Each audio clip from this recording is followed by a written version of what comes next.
Yorgos Lanthimos is back in theaters this December, and man, his new movie, Poor Things, just absolutely blew my mind in so many ways, and I'm so excited to talk about this movie because I loved it. This is not just a masterclass of filmmaking, but it's hands down Yorgos Lanthimos' best movie yet. And that's saying a lot because I love this film, The Lobster. This was the first film I ever saw of his and absolutely, utterly fell in love with how weird and wacky it was. It kind of reminded me of Wes Anderson's movies, but it's even more wild.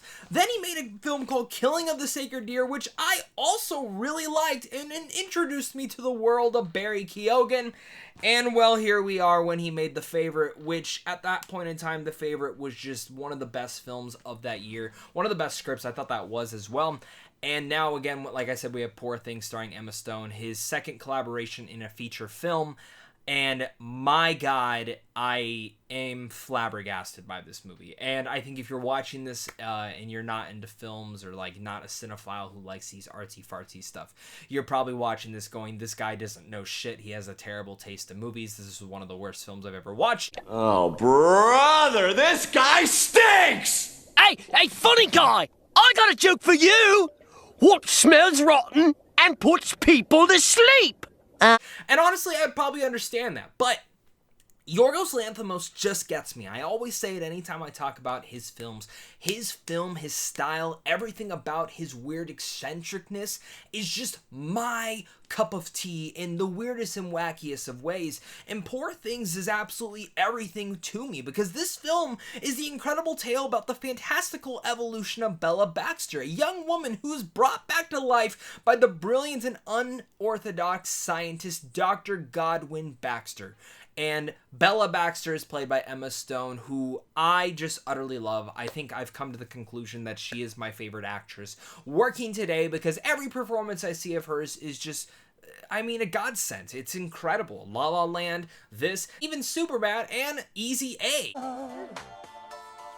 Do what you want, but you're never gonna break. Every single one of her performances always just seems to be a godsend, and I feel so blessed to have a film like this now in our lives, even though this film is completely and utterly insane.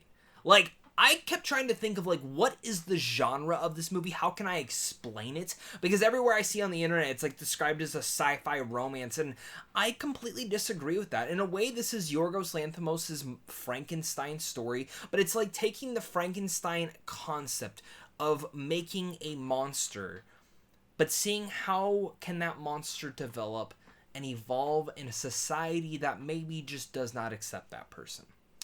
And I don't want to get into too many spoilers because there's some things that I found out before going into the movie that I feel like even though they come out into the first 10, 15 minutes of the film, you want to be surprised by that. And this is a film that utterly does surprise you at almost every single turn. And when you kind of get these answers of why is Bella weird? Why is all these things happening?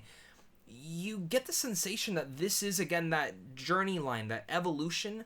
This is a journey of one woman through womanhood, in a sense, through a time in history where everyone wants to be prim and proper, but she comes from a place that is not prim and proper. She comes from a person named Godwin Baxter, who is a weird scientist, and in a way, she is a monster, and many people would think of her as a monster in the unorthodox way that she came into this world. And that's the one thing that I've loved about this so much is how Yorgos Lanthimos is able to direct and craft a film like this that feels and has these horror tendencies to it. But in the end of the day, this is, just pardon my French, a fucked up fairy tale. And it's one that I find is even more funny because you see that this is made by Searchlight Studios, who is owned by Disney. Disney has all these Disney princess films. And in a way, like, while she's not a Disney princess, all those Disney princess movies has these romance feels. And there's a little bit of romance and a lot of fucking sex in this movie. And all of it is just creative and unique. And this film oozes with all of that and these brilliant watercolors that, again, throws onto the screen a piece of art that just left me flabbergasted and in utter shock of how fucking perfect this movie is. So I am very excited to talk about Poor Things, like I mentioned off the top. Definitely leave your thoughts down below. Hit that like and subscribe button. What is your favorite Yorgos Lanthimos movie? Are you looking forward to this? And without further ado, let's dive into the pros of this movie. So the first thing I really want to start out with is Emma Stone's performance, because I've mentioned she is one of my favorite actresses working today. And I think I've come to the conclusion after watching this that she just is my favorite actress working. Every single performance, it just feels better than the last. And in a way, this is probably her most daring performance. Because as I mentioned, there's a lot of fucking sex in this movie. Like, my God! I don't know how they got an R rating, but she's very daring in the way that they actually portray this. And they show Bella Baxter going through all these sequences and moments. And I think some people will have, honestly, issues with how many scenes of it, and I can understand that, but it always felt like it was perfectly in line with what direction it needed to go in, and I never felt, at least for me, again, this is going to be different for everyone, I never felt that, like, oh, this is getting in the way of her journey, because in the end of the day, it always does go back to her journey. Her journey of womanhood, her journey of adventure, her journey of this brand new world. Because in a way, when we are introduced to Bella Baxter, she is, at one point in time, a child. She literally is a child. Again, not getting into spoilers, but you see her evolve from a child to a grown adult in her whole entire brain frequencies and what she's able to see. And that's why when they say the fantastical evolution of a Bella Baxter, you do see that through this 2.5 hour runtime. And it never feels boring. It never feels like you're just like, what is going on? Like, everything gets explained. Everything is moved out. Everything just feels sensical to it.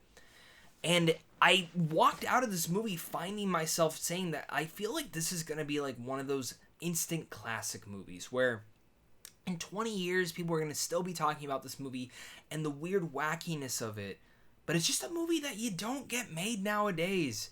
You really don't. From the craftsmanship of Yorgos and like what he's able to do in here, it feels like a film that would have again probably come out in the days of when Frankenstein was. But not in the thematics and what you actually see in it, but just the look, the aesthetic.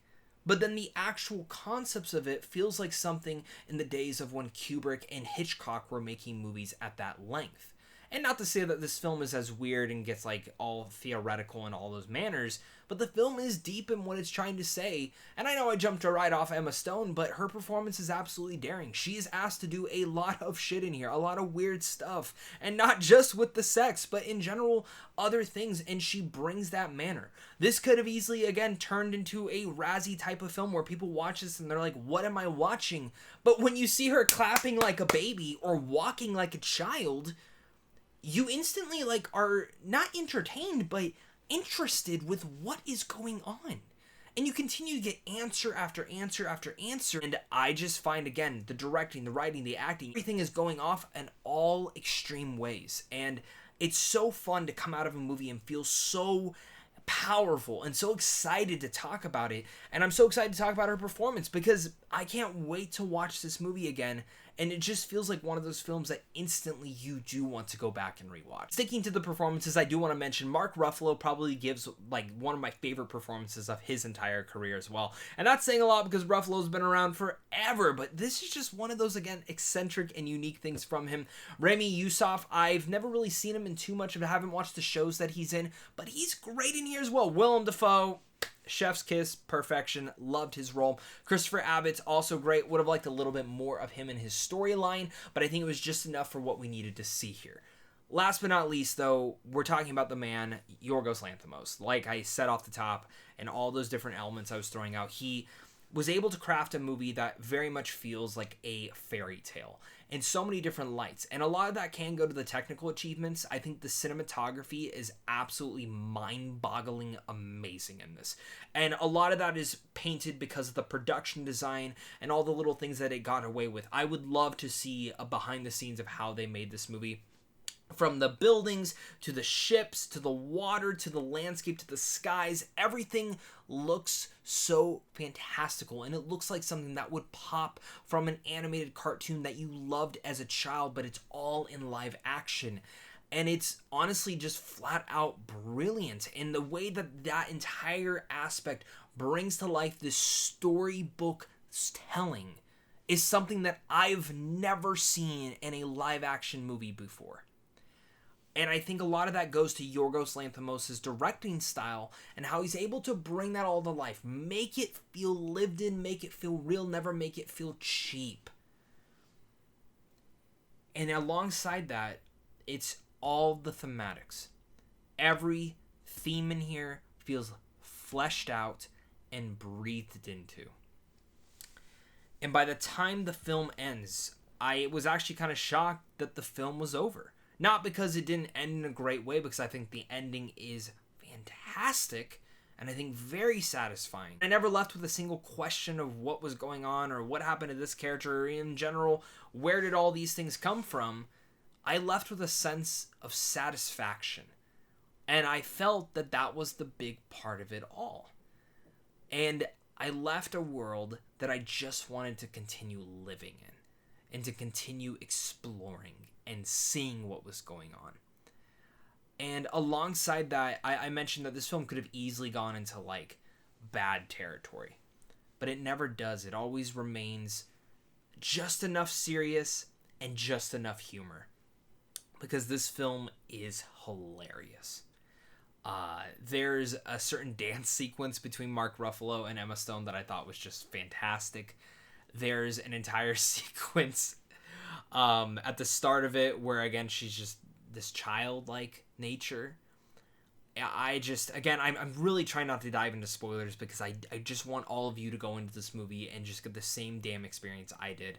I never saw a trailer for this. I just knew the Yorgos was directing this. I knew Emma Stone was in it, and a couple other smaller details that, again, I haven't mentioned because I don't want you to be spoiled, but they just made me smile, and thinking about the movie continues to make me smile, which the score is also just perfection. I loved every single moment of this movie, and I'm so excited to rewatch it the second that I can. Poor Things is the weird masterclass fantasy comedy of the century, an instant classic that oozes with passion, watercolors, creativity, and becomes an unforgettable journey. Emma Stone's daring performance deserves all the awards. I genuinely think this is her best performance, and Yorgos Lanthimos has delivered his best movie yet, and personally my favorite movie yet. This movie is firing on all cylinders, from the cinematography to the score to every layer of it, including the production design, which I just think is one of the most exquisite things I've seen of this year. This is a movie that I laughed at, I got emotional in, and I just could not stop being entertained and intrigued with what was going on. This is not going to be for everybody. Like I mentioned, there's a lot of fucking sex and there's a lot of weird shit that happens in here. At the end of the day, it's a film that feels satisfying. And it's a movie that I genuinely just do not think that we get enough of nowadays. I know I've said that quite a few times, whether it's with Killers of the Flower Moon and Oppenheimer, but this is like one of those movies that, while we get a lot of artsy-fartsy movies and a lot of weird, unique movies every year, Yorgos is firing on a different cylinder with this movie, where it reminisced and brought me back to the days of when I had watched the original Frankenstein when I was a kid, and also the same thing of when I jumped into 2001: A Space Odyssey. One of those films has like nothing to do with this movie, but just the exquisiteness and the uniqueness of the movie and the creative nature that just makes me go, how can a visionary come up with this shit? That's what I love about Poor Things. So with all that said, I'm going to give Poor Things an A+. Thank you so much again, guys, for watching this. Make sure to hit that like and subscribe button. And again, I cannot wait to hear your guys' thoughts on this. Again, this isn't going to be for everybody, so if you disagree with me, that's okay. Or share your thoughts down below. And of course, until next time, stay classy.